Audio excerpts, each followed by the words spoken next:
अपनी ज़िंदगी को पुरसुकून तरीके से गुज़ारना चाहते हैं, तो आपको उसके लिए थोड़ी-सी मेहनत करना होती है, थोड़ी-सी चीज़ों को इग्नोर करना होता है, थोड़ी-सी चीज़ों की परवाह नहीं करनी होती।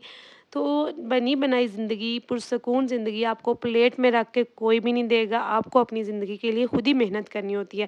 तो ये आप पे डिपेंड करता है कि आप किस तरह से मेहनत करके अपनी ज़िंदगी को पुरसुकून तरीके से गुज़ारना चाहते हैं या फिर आप अपनी ज़िंदगी को बेसुकूना गुज़ारना चाहते हैं। अच्छा, लाइफ है वो गुज़र ही जानी है, कभी भी टाइम नहीं रुकता, ज़िंदगी नहीं रुकती, गुज़र जाती है, चाहे आप अच्छे तरीके से गुज़ारें या बुरे तरीके सो से। Let's get started. अस्सलाम वालेकुम जी, welcome back to my channel, welcome back to another vlog. कैसी हैं जी आप सब? आई होप सो कि आप सब लोग ठीक ठाक तो होंगे। यहाँ पे 12:30 बजे का टाइम था, 5 बच्चियाँ माशाल्लाह से हमारी स्कूल गोइंग है, सबको डिफरेंट टाइमिंग पे छुट्टी होती है, किसी को 12:30, किसी को 1:30 बजे, किसी को तो 2 ये जो बजे। सबसे छोटी बच्चियां हैं, अभी इनका एडमिशन हुआ है, तो इनको मैं जाके ना ले आती हूँ 12:30 बजे, ताकि ये घर आके थोड़ा सा फ्रेशन अप हो जाती खाना हैं, खा लेती हैं दूसरे बच्चों के घर आने तक। बाकी बच्चों को उनके ग्रैंडफादर लेके आते हैं और इनको मैं खुद ही जाके पहले ले आती हूँ। तो अभी बस बच्चों को इस टाइम पे मैं साथ साथ खाना खिला लेती हूँ और साथ इस तरह वो थोड़ा बहुत खेल लेती हैं, इंजॉय कर लेती हैं तीनों बहनें आपस में। सारे दिन की बिछड़ी होती हैं, ज़ाहिर है। सुबह-सुबह उठ जाती हैं, स्कूल चली जाती हैं, एक मेरी बेटी घर रह जाती है, तो फिर जब वापस आती हैं आपस में थोड़ा बहुत खेलती हैं, प्यार करती हैं।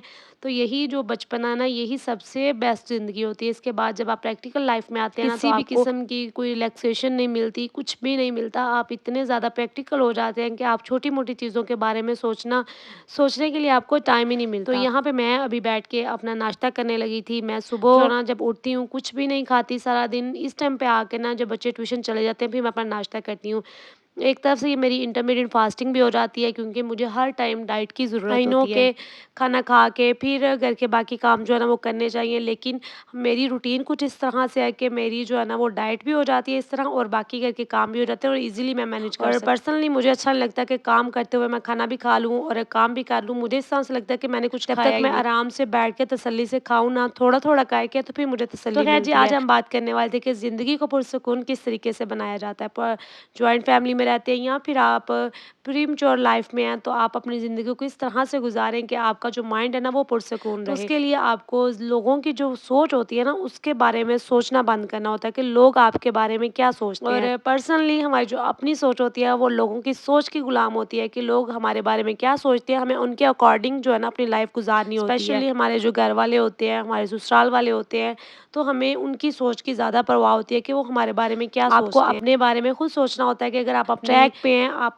बिल्कुल सही चल रही हैं, आप कुछ भी गलत नहीं कर रही, आपका माइंड जो है ना इस चीज़ से पुरसुकून है, आपका दिल सुकून में है कि आपने कुछ भी गलत नहीं किया, तो आपको लोगों के बारे में सोचने की कोई ज़रूरत नहीं होती कि लोग आपके बारे में क्या लोग आपके सोचते हैं। बारे में कभी भी अच्छा नहीं सोच सकते। हाँ, जो अच्छे लोग हैं वो अच्छा सोचते हैं और 5 उँगलियाँ जो होती हैं ना वो बराबर नहीं होती, सारे लोग एक जैसे नहीं जो होते। लोग आपके साथ पॉजिटिव होके सच्चे दिल के साथ आपके साथ चलते हैं, तो उनकी दिल से कदर किया करें, क्योंकि जो अच्छे लोग होते हैं ना वो बहुत कम मिलते हैं। अच्छे दोस्त, अच्छे रिश्तेदार, अच्छे बहन भाई।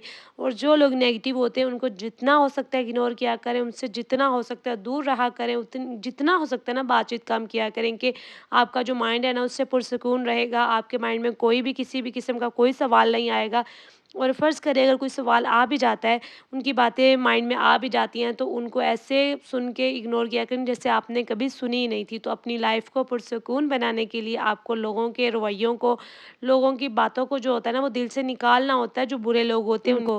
अच्छा, यहाँ पे आप पे डिपेंड करता है कि आप अपनी लाइफ़ को किस तरह से गुज़ारते हैं। अच्छे तरीके से अगर गुज़ारेंगे तो आपका जो माइंड है ना वो खुद ब खुद ही पुरसुकून हो जाता है। एक इंसान को पता होता है कि वो किस तरह की अपनी लाइफ़ गुज़ार रहा है, वो कहाँ पे गलत है, कहाँ पे सही चल रहा है और कहाँ पे उसको खुद को सही करने की ज़रूरत है। और ये एक इंसान को पता होता है। अल्लाह के बाद एक इंसान ही तो एक ऐसी हस्ती है जिसको अपने बारे में हर चीज़ पता है कि वो कहाँ पे गलत है और कहाँ पे सही बच्चे है। जो है ट्यूशन से पढ़ के आ गए थे, तो इस टाइम पे ना कोई फ्रूट उनको दे देती हूँ, नहीं तो फिर एग बॉयल करके ना उनको दे देती हूँ, ताकि वो थोड़ा बहुत कुछ खाते रहें और उनकी एनर्जी जो है ना वो बाहर रहे, क्योंकि सुबह के उठे होते हैं और बच्चे खाते भी थोड़ा थोड़ा चिड़िया जैसे हैं कि बस अभी थोड़ा सा खाया तो उनका पेट फुल हो जाता है, फिर थोड़ी देर बाद उनको कुछ ना कुछ मुझे खिलाना होता है। और तीनों मेरी माशाल्लाह से बेटियां छोटी हैं, तो मेरी तो सारा दिन यही लाइफ चलती है कि अभी इनको ये खिला लो, थोड़ी देर बाद इनको ये खिला दूँगी, थोड़ी देर बाद इनको राइस खिला दूँगी। तो बस सारा दिन मेरे माइंड में ना यही चलता रहता है। और मुझे लगता है कि हर माँ के माइंड में यही चल रहा होता है कि मेरे इस बच्चे ने जो है ना वो कम खाना खाया, इसने सही खाना खाया। और मैं सोचती हूँ कि पता नहीं वो कौन से माँ-बाप होते हैं जो मतलब बच्चों को बस आगे रख देते हैं कि खाएँ, ना खाएँ उनकी मर्ज़ी है। अच्छा, अगर इस तरह के बच्चों को अगर आप गौर से देखें ना, उनके ऊपर गौर करें तो वो बच्चे जो है ना आराम से खुद ब खुद ही सारा अपना खाना जो है ना फ़िनिश कर लेते हैं। और जो बच्चे जिस तरह मैं हूँ, मेरे बच्चे जो है ना वो काफ़ी तंग करते हैं खाने में। अगर मैं उनके आगे रख भी दूँ ना, तो वो कभी भी कुछ भी उठा के नहीं खाएँगे, भूखे रह लेंगे लेकिन खाएँगे कुछ भी नहीं।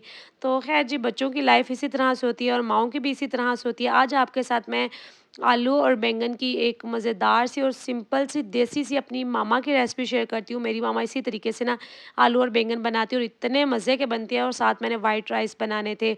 कुछ बैंगन जो है ना वो मैंने छील लिए थे और 1-2 बैंगन को मैंने वैसे ही डाल दिया था। अच्छा, जो छिले हुए बैंगन होते हैं ना, इससे मसाला बड़ा अच्छा बन जाता है। और जो ऊपर छिलके वाले बैंगन होते हैं वो थोड़े से हार्ड होते हैं तो नज़र आते हैं, तो इसलिए मैं मिक्स करके डालती हूँ कि वो नज़र भी आएँ और मसाला भी अच्छे तरीके से हम बन जाए। औरतों की लाइफ में से जो काम है ना वो कभी भी ख़त्म नहीं होते। सुबह अगर कोशिश करें ना कि जल्दी उठ जाएँ, काम जल्दी ख़त्म हो जाएगा, तो उतने ही ज़्यादा काम निकल आते हैं। और बच्चों वाली माँओं का तो ज़्यादातर यही सीन होता है कि जितना जल्दी उठ के काम ख़त्म करती है ना, बच्चे उतना ही तंग करके आपका माइंड जो है ना वो ज़्यादा खपा देते हैं। तो ख़ैर, यहाँ पे मैं लहसुन छील रही थी और लहसुन छीलने का आसान सा तरीका आपके साथ शेयर करती हूँ कि जो कूंडी डंडे का ऊपर वाला डंडा है, आपने उससे अच्छे तरीके से लहसुन को कूटना है, तो पूरा जो लहसुन है ना वो अलहदा हो जाएगा, छिलके आराम से अलहदा हो जाएँगे। नहीं तो अक्सर क्या होता है कि छीलने की वजह से हमारे नेल्स जो है ना वो दर्द कर रहे होते हैं या हमारे हाथ जो है ना वो जल रहे होते हैं। मेरे साथ तो ये अक्सर प्रॉब्लम होती है कि मेरे जो नेल्स हैं ना वो दर्द करते हैं लहसुन छीलने की वजह काम से। जो है ना वो आसान नहीं होते, कामों को आसान बनाया जाता है, टाइम को सेव किया जाता है, टाइम खुद ब खुद ही सेव नहीं होता। और टाइम की एक ख़ासियत ये है कि जो टाइम गुज़र जाता है वो वापस नहीं आता। और टाइम आपको इतने अच्छे जो है ना वो ज़िंदगी में सबक सिखा जाता है कि कोई और आपको नहीं सिखा सकता।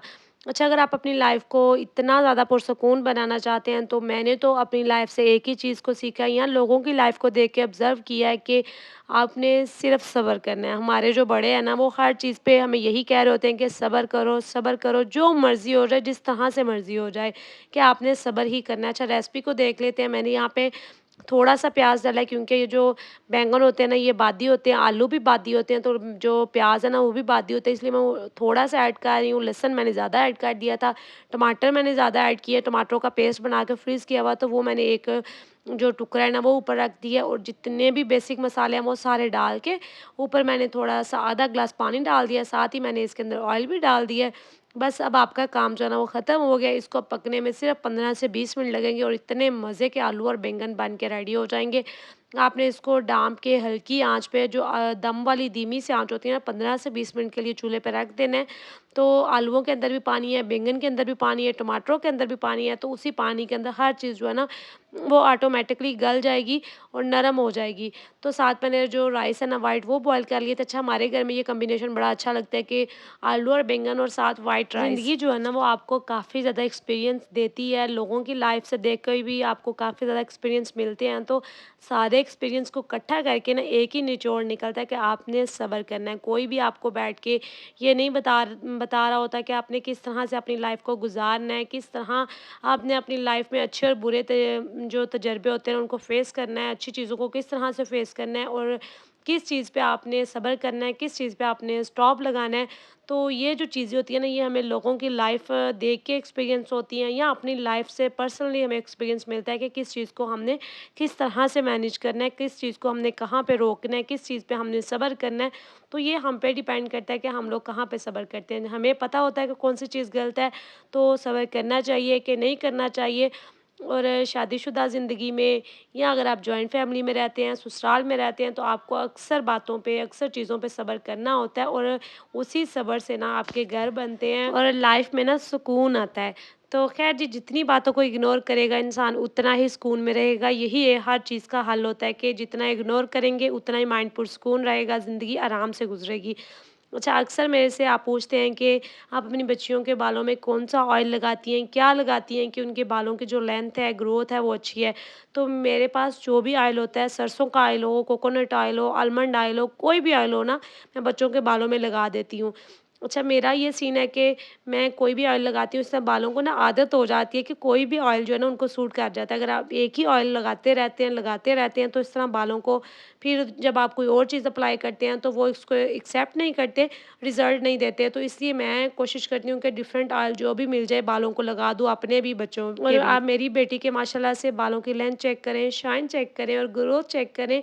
माशाल्लाह लाज़मी कह दीजिएगा, क्योंकि फिर नज़र लग जाती है, क्योंकि बाल एक इस तरह से चीज़ होते हैं कि एक औरत की खूबसूरती जो होती है ना वो सबसे ज़्यादा उसके बालों की वजह से होती है।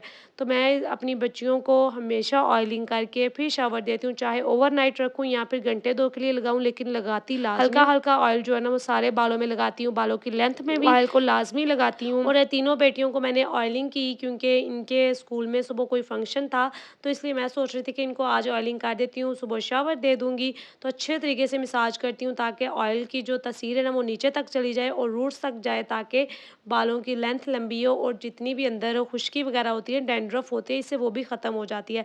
तो बालों को जब भी आप टाई करते हैं तो सकरंची यूज़ किया करें और वो भी सिल्क की सकरंची यूज़ किया करें, इससे बाल जो है ना वो खींचे नहीं जाते हैं।